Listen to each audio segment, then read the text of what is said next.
राष्ट्र उपाध्यक्ष प्रभात झा ने पूर्व मुख्यमंत्री कमलनाथ पर एक बड़ा आरोप लगाया है। प्रभात झा ने कमलनाथ को चीन का एजेंट बताया है। प्रभात झा ने यह भी कहा कि वाणिज्य मंत्री रहते हुए कमलनाथ ने चीन के एजेंट बनकर काम किया था। चीन की चीजों पर जानबूझकर आयात शुल्क घटाया गया। प्रभात झा ने आगे ये भी कहा कि आज कमलनाथ को इसका जवाब देना होगा, नहीं तो ये सच गांव-गांव तक फैलाया जाएगा। इतना ही नहीं, उन्होंने ये भी कहा कि कमलनाथ ने चीन के माध्यम से राजीव गांधी फाउंडेशन को फायदा पहुंचाया और कांग्रेस और राहुल गांधी चाइना की भाषा बोल रहे हैं। जो भारत में बहुत सरलता से जो चीजें उपलब्ध हैं, ऐसे उपलब्ध चीजों के होने के बाद भी उसको आयातित करना, ऐसे 250 चीजों का आयात करना और उस पर आयात शुल्क अगर 100-200% है, हम उसको और घटाकर कम करना और उसके लाभ के पैसे से आर्थिक रूप से जो अवैध पैसा आया उसको कांग्रेस की मदद करना और राजीव गांधी फाउंडेशन में देना, ये नेशनल क्राइम है। और इसका एकमात्र जिम्मेदार व्यक्ति है उस समय के वाणिज्य मंत्री, जो रिकॉर्ड पर है, रिकॉर्ड पर। ये जो चीन भक्ति है, ये राष्ट्र भक्ति के आगे घुटने टेकने वाली है और इसलिए हमने संदेह व्यक्त किया है कि इसका खुलासा होना चाहिए और कमलनाथ जी को जवाब देना चाहिए कि वो भारत के नागरिक हैं या भारत के भारतीय हैं या चीन के एजेंट हैं। इसका जवाब उनको देना पड़ेगा। तो देखिए, आरोपों के साथ कई सवाल यहां पर प्रभात झा ने खड़े किए हैं। पूर्व मुख्यमंत्री और पीसीसी चीफ कमलनाथ पर यह बड़ा आरोप लगाया गया है और चीन का एजेंट उन्हें बताया गया है।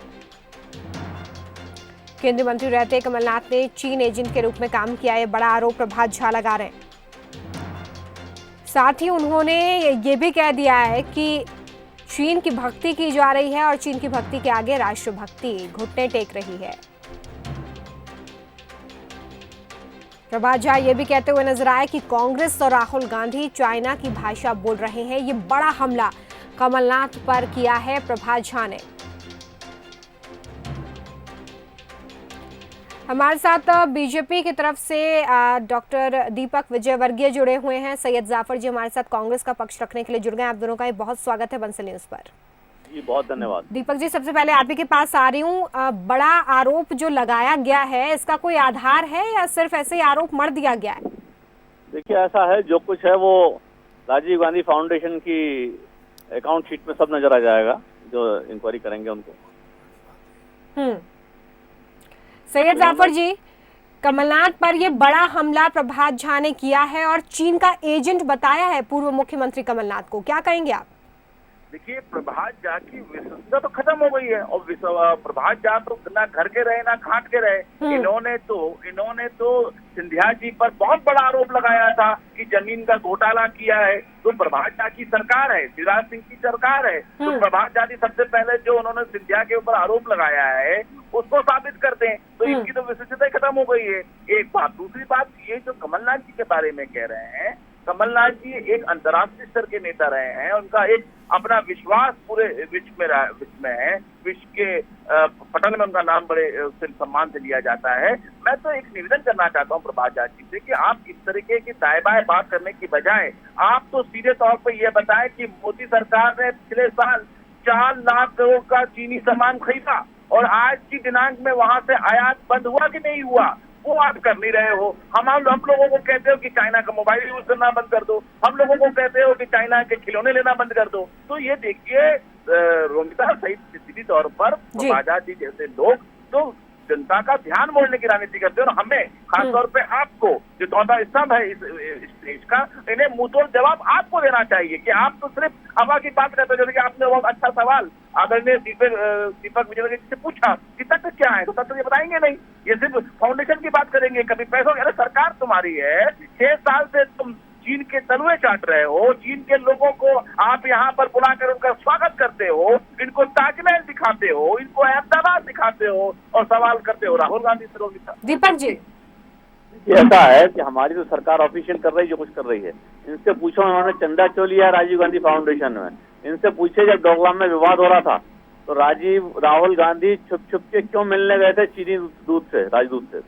तो ये इस तरह के चीन के षड्यंत्रों में कांग्रेस कहीं ना कहीं शामिल है और निश्चित तौर पर अगर ये जांच की मांग कर रहे हैं तो जांच भी होनी चाहिए। हम भी इनकी इस बात की तो हम भी सहमत हैं कि जांच जरूर होनी चाहिए, कमलनाथ जी के खिलाफ भी और सोनिया गांधी के खिलाफ भी और राहुल गांधी के खिलाफ भी। लेकिन सवाल तो ये उठता है ना कि समय समय पर ये जो आरोप मढ़े जाते हैं, सिर्फ आरोप लगा दिए जाते हैं, इसको लेकर कार्रवाई नहीं की जाती। अब तो आपकी सरकार है, इससे पहले हमने किसानों के मुद्दे पर भी देखा कि कर्ज माफी को एक सबसे बड़ा घोटाला बीजेपी ने बता दिया। तो ये समय समय पर सिर्फ आरोप लगाए जाते हैं, कार्रवाई की बात नहीं कही जाती, तो ये क्या करने की कोशिश होती है?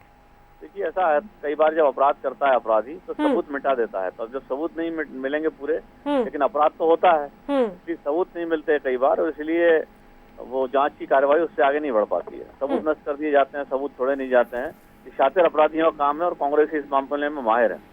सैयद जाफर जी, लास्ट रिएक्शन आपकी। ये बात बहुत पुरानी है लेकिन अब इसे प्रभात झा सामने रख रहे हैं, यानी कि मौका देखकर ये बड़ा हमला करने की कोशिश है। रोमिता जी, मैं फिर आपसे निवेदन कर रहा हूँ, मैं ये कह रहा हूँ कि इनकी विशिष्टता है ही नहीं कि बंसल इनके मुद्दे पर डिबेट करे, क्योंकि इन्होंने सिंधिया जी के जो आरोप लगाए थे वो क्या हुए और इनकी सरकार है उसको साबित करें। एक बात। दूसरी बात यह कि सवाल आज राजीव गांधी फाउंडेशन का नहीं है, सवाल ये है कि जो हमारे 20 सैनिक शहीद हुए हैं उनका क्या। जिस प्रकार से चीन लगातार गलवान घाटी के अंदर कब्जा कर रही है, सब कुछ सही है, ये बात खुद जो सेना के प्रमुख हैं वो कह रहे हैं, सेना के लोग, इसका इस पे होना चाहिए। कहाँ का फाउंडेशन, कहाँ का पैसा, कहाँ का क्या, ये समय है बात करने का। समय तो ये है कि हम कैसे चीज का मुकाबला करें, कैसे हम अपने देश की सीमाओं को बचाएं। कांग्रेस और बीजेपी की गोद में खेलने वाली है राजनीति तो हम रोमिता कभी भी कर सकते हैं। बिल्कुल सैयद जाफर जी, ठीक है, ये बात आपकी बिल्कुल ठीक है, लेकिन सवाल तो ये भी है ना कि इस चीन वाले मसले पर लेकर अगर हम बात करें तो कांग्रेस भी तो सरकार पर हमलावर रही है ना। कांग्रेस कहती रही है कि हम साथ खड़े हैं। अगर देश में पॉलिटिकल पार्टी से एक दूसरे पर आरोप लगाती रहेंगी तो दूसरे देश तो उसका फायदा उठाएंगे ही ना। पाकिस्तान वाले मसले पर भी हमने देखा, आप लोगों ने एयर स्ट्राइक पर सवाल खड़े कर दिए, पाकिस्तान को एक मुद्दा मिल गया। रोमिता, बहुत अच्छा सवाल आपने किया और उसका जवाब आप ही के पास आपसे ही निकालता हूं मैं। मुझे ये बताइए आप कि 20 सैनिक जो हमारे शहीद हुए हैं, क्या वो चीन गए थे घूमने के लिए? उनको पकड़ के मार दिया गया कि उनके सैनिक ने आके हमारे ये बात मैं नहीं कह रहा हूँ, ये बात आप नहीं कह रही हो, ये तो सबसे कह रहे हैं, तो सेना कह रही है। एक बात। दूसरी बात यह है कि आप कह रहे हो कि हमने चीन के 50 लोगों को मार गिराया, तो क्या उनके घर में उसके मार के आए आपने? वो तो आपके घर में आए होंगे जब आपने उनको मारा, वो आप क्या कब्जा कर रहे थे जब आपने मारा। तो सवाल तो रोमिता ये है, और सरकार इनकी है, हम तो विपक्ष में, हम तो बहुत छोटा सा विपक्ष है, हमसे तो सवाल कर रहे हो। भैया आपके पास बहुत बड़ा बहुमत है, आपके पास बहुमत की सरकार है, आप सवालों का जवाब दीजिए। और अगर आपको लगता है कि कांग्रेस पार्टी का कोई भी नेता अगर इस मामले में आपके साथ नहीं है और कोई गलत काम कर रहा है तो आप बिल्कुल, आपकी सरकार है, गृह मंत्री तो बहुत बड़े चलिए देखना होगा कि इस मसले पर कैसे आगे बातचीत होती है और जो आरोप लगाया जा रहा है उसे कैसे तथ्यों के साथ सामने रखा जाता है। बहुत शुक्रिया फिलहाल आप दोनों का हमारे साथ जुड़ने के लिए, समय देने के लिए।